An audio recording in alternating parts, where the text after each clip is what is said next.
putain. Ouais, il nous a couillé.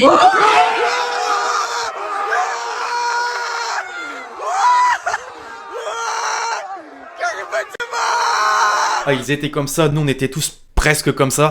L'équipe, j'espère que vous allez bien. Aujourd'hui, on se retrouve pour aborder l'actualité des dernières rumeurs de transfert malgré l'Euro qui approche à grands pas. J'ai hâte d'ailleurs avec le retour du KB Nuevi en équipe de France. Ça s'enflamme pas mal, de gros noms circulent dans la presse. Devrait y avoir de gros coups cet été. Bref, on va sans plus tarder entrer dans le vif du sujet. Je vais simplement vous rappeler que la série est sponsorisée par les frérots de OneFootball, l'application numéro 1 sur toute l'actualité du ballon rond. Application gratuite donc est dispo en description. Au passage, pensez à lâcher votre meilleur pouce bleu pour le soutien, le référencement. T'as capté, on est ensemble. Merci vraiment à tous ceux qui le font.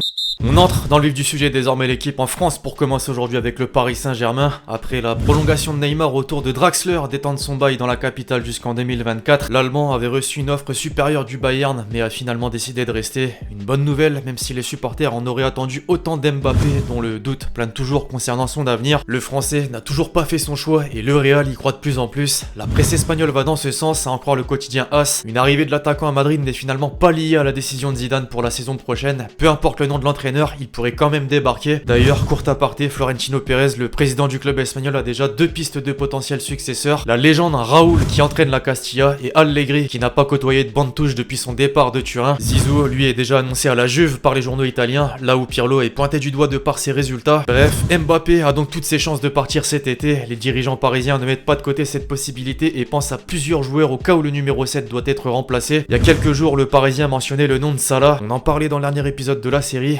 L'équipe a ensuite ajouté celui de Lewandowski. Le journal estime que le Polonais pourrait être intéressé par un nouveau challenge, d'autant que le Bayern va changer de président et d'entraîneur. Une information néanmoins à prendre avec des pincettes, puisqu'en Allemagne, Bild a annoncé que celui qui vient d'atteindre les 40 buts en Bundesliga ne compte pas rallier la capitale. Toujours en France, mais à l'Olympique de Marseille, le prochain mercato risque d'être agité. Après l'annonce du départ de Thauvin en fin de saison chez les Tigres de Dédé Gignac, des nombreux joueurs au sein de l'effectif qui arrivent en fin de contrat, ceux qui veulent partir comme Sakai et les prêtés non conservés. Un énorme chantier attend Longoria. Le boss du club olympien explore déjà plusieurs pistes. La pépite argentine Almada de Vélez n'est pas loin d'avoir donné son accord, mais un autre joueur plaît particulièrement, Jérémy Boga. Moins performant que la saison dernière avec Sassuolo, le milieu offensif garde quand même une belle cote sur le marché des transferts. Son prix est estimé à une vingtaine de millions d'euros par le président du club italien. Les dirigeants marseillais sont donc fixés sur ce point. Reste à connaître la position de l'intéressé qui sera sans aucun doute très attentif à une approche concrète, lui qui a été formé à l'ASPTT Marseille. À en croire le journal L'équipe, Guendouzi figure aussi dans les petits papiers. L'OM viserait un prêt du français que ni le Hertha ni Arsenal ne veut conserver. Cependant, un dossier serait plus avancé, celui du milieu de terrain brésilien de 24 ans Gerson qui évolue à Flamengo. Si certains veulent une description du profil, Carlos Moser, l'ancienne gloire de la maison, également passé par la Roma et la Fiorentina, a donné sa description dans la Provence. Je cite: c'est un garçon très technique avec beaucoup de puissance dans les jambes, ce qui lui permet de très bien protéger son ballon. Il est assez agressif défensivement. Il peut vous rappeler Luis Gustavo, mais c'est surtout un organisateur de jeu qui aime entrer dans la surface adverse, marquer, faire des passes D. Il est très polyvalent, capable de récupérer et de partir directement vers le but adverse. Ici, on l'appelle le Coringa, le joker dans un jeu de cartes parce qu'il peut s'adapter à de nombreuses positions dans le match. Ça permet au coach de le faire évoluer plus offensivement ou plus défensivement, plus axial ou sur le côté gauche. Il dribble, il frappe, joue court, joue long, se déplace avec beaucoup de facilité car il n'est pas lourd. Ah, de quoi faire saliver les supporters. On poursuit notre tour des clubs français avec l'autre olympique qui de son côté vient de trouver un accord avec Damien Da Silva. Le défenseur central rennais de 33 ans devrait s'engager pour 2 saisons à Lyon. Memphis Depay, lui, n'a pas encore divulgué le nom de son prochain club mais a bel et bien fait ses adieux sur les réseaux. Le LOSC, qui est à 2 doigts de devenir champion de France, a énormément surpris cette saison. Inévitablement, certains des acteurs de cette épopée sont très courtisés. C'est le cas d'Ikoné d'abord. Selon France Football, il est la priorité du Borussia Dortmund pour succéder à Sancho. Le club allemand serait disposé à mettre 25 millions d'euros sur la table pour convaincre les dirigeants lillois. Soumaré, ensuite, est lui dans le viseur d'un pensionnaire de Première Ligue. À en croire Foot Mercato, Leicester aurait même pratiquement bouclé l'opération. Le montant n'a pour autant pas encore filtré. Direction l'Angleterre, justement à Tottenham, où la situation de Kane est au centre de l'actualité. C'est désormais plus une surprise, le buteur anglais ne portera plus les couleurs de son club de toujours la saison prochaine, malgré son bail qui court jusqu'en 2024, pour plusieurs raisons. Le manque de trophées avec les Spurs depuis le début de son aventure et la non-qualification pour la prochaine C1. Interrogé par Sky Sports, il a donc donné quelques précisions sur son futur et qu'une conversation doit avoir lieu avec Daniel Levy, le président. Je cite: il pourrait se dire, si je peux obtenir 100 millions de livres pour toi, alors pourquoi pas. Une somme qui a forcément fait les gros titres outre-Manche ce vendredi. Un club semble disposé à s'aligner là-dessus et un intérêt existerait même entre les deux parties. C'est Manchester City City. Les Citizens sont une longueur d'avance sur les autres prétendants, United, Chelsea et le PSG. Enfin, en Italie, 2 champions du monde attirent les cadors de Serie A. D'abord Grisi, le Barça va entamer sa nouvelle révolution sous l'ère Laporta. Le président Blaugrana est prêt à se débarrasser de 14 joueurs afin de faire baisser la colossale masse salariale du club catalan. Le français en fait partie et selon Sport, la Juventus est prête à sauter sur l'occasion mais uniquement au cas où Ronaldo plie bagage. Ensuite Giroud, en cruel manque de temps de jeu à Chelsea sous les ordres de Tourelle, on le voit mal rester chez les Blues, d'autant que d'après Tuttosport, les 2 Milan se livreraient une bataille afin de l'attirer. Le journal ajoute que le choix de joueur pourrait intervenir après la finale de la Ligue des Champions.